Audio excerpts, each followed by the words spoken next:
Hi, boys and girls, and welcome to Story Time. Today our story is called Enemy Pie.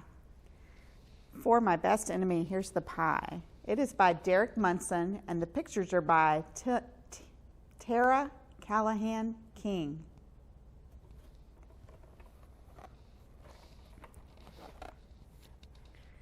It should have been a perfect summer. My dad helped me build a tree house in our backyard. My sister was at camp for 3 whole weeks, and I was on the best baseball team in town.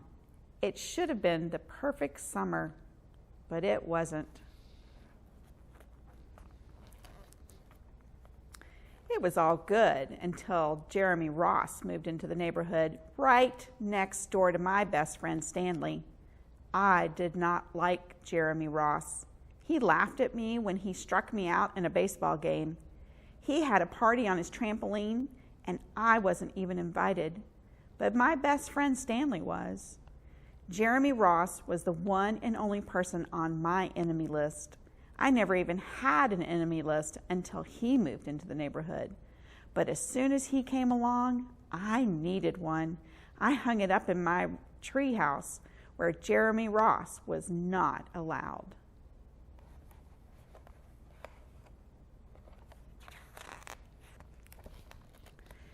Dad understood stuff like enemies. He told me that when he was my age, he had enemies too, but he knew a way to get rid of them. I asked him to tell me how.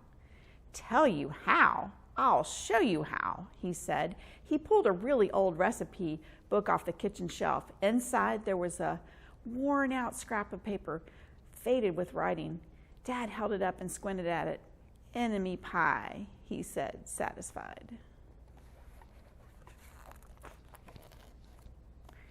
You may be wondering, what exactly is enemy pie? I was wondering too, but Dad said the recipe was so secret, he couldn't even tell me. I decided it must be magic. I begged him to tell me something, anything. I will tell you this, Dad said. Enemy pie is the fastest known way to get rid of enemies. Now, of course, this got my mind working. What kinds of things, disgusting things, would I put into a pie for an enemy?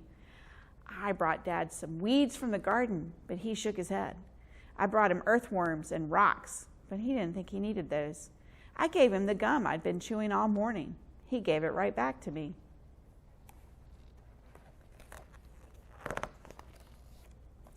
I went out to play alone. I shot baskets until the ball got stuck on the roof.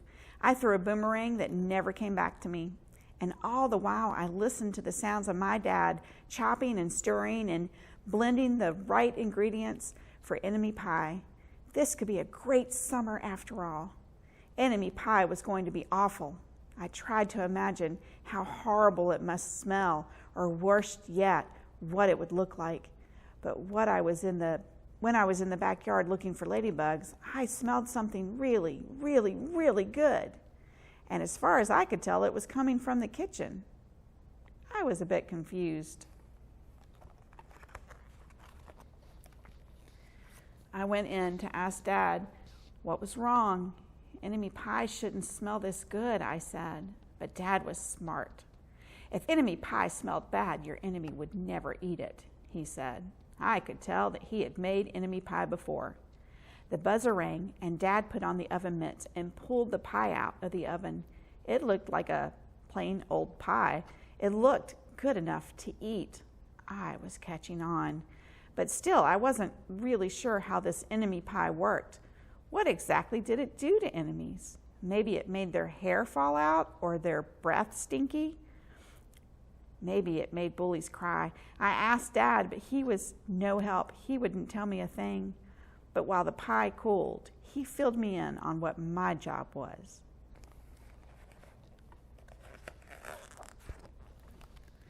He talked quietly. There is one part of enemy pie that I can't do. In order for it to work, you need to spend a day with your enemy. Even worse, you have to be nice to him. It's not easy, but that's the only way the enemy pie can work. Are you sure you want to go through with this? Of course I was. It sounded horrible. It was scary, but it was worth a try. All I had to do was spend one day with Jeremy Ross. Then he'd be out of my hair for the rest of my life. I rode my bike to his house and knocked on the door. When Jeremy opened the door, he seemed surprised. He stood on the other side of the screen door and looked at me, waiting for me to say something. I was nervous. Can you play? I asked. He looked confused. I'll go ask my mom, he said. He came back with his shoes in his hand. His mom walked around the corner to say hello. You boys stay out of trouble, she said, smiling.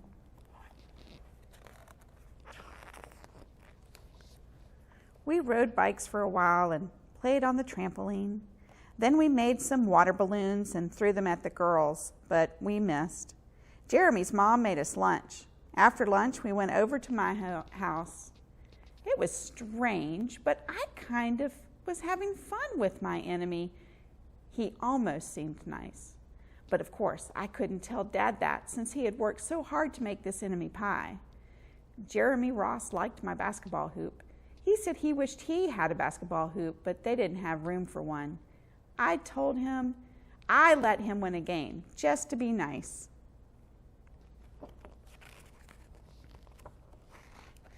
Jeremy Ross knew how to throw a boomerang. He threw it and it came right back to him. I threw it and it went over my house and into the backyard. When we climbed over the fence to find it, first thing Jeremy noticed was my treehouse. My treehouse was my treehouse. I was the boss.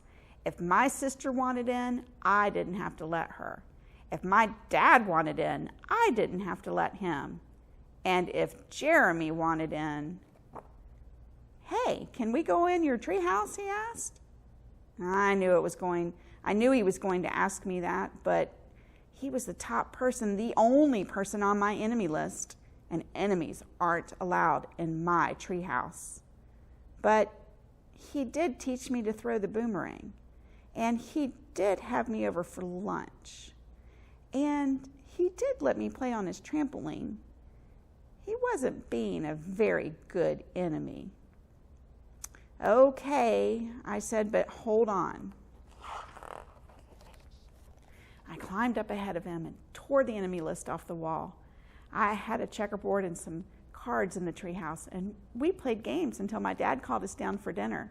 We pretended we didn't hear him, and when he came out to get us, we tried to hide from him, but somehow he found us.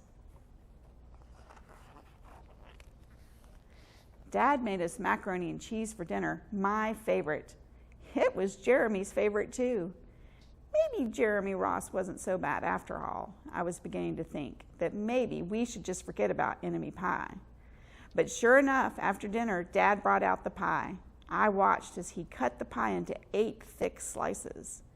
Dad, I said, it sure is nice having a new friend in the neighborhood. I was trying to get his attention and trying to tell him that Jeremy Ross was no longer my enemy, but Dad only smiled and nodded. I think he thought I was just pretending. Dad dished up 3 plates side by side with big pieces of pie and giant scoops of ice cream. He passed one to me and one to Jeremy. Wow, Jeremy said, looking at the pie. My dad never makes pies like this. It was at this point that I panicked. I didn't want Jeremy to eat enemy pie. He was my friend.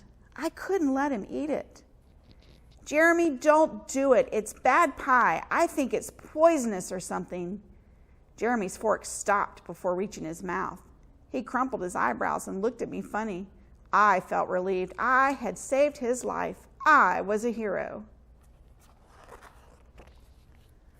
If it's so bad, Jeremy asked, then why has your dad already eaten half of it? I turned to look at my dad. Sure enough, he was eating enemy pie. Good stuff, he mumbled through a mouthful, and that was all he said. I sat there watching them eat enemy pie for a few seconds. Dad was laughing. Jeremy was happily eating, and neither of them was losing any hair. It seemed safe enough, so I took a tiny taste. Enemy pie was delicious. After dessert, Jeremy rode his bike home, but not before inviting me over to play on his trampoline in the morning. He said he'd teach me how to flip over. As for enemy pie, I still don't know how to make it. I still wonder if enemies really do hate it, or if their hair falls out, or their breath turns bad. But I don't know if I'll ever get an answer, because I just lost my best enemy.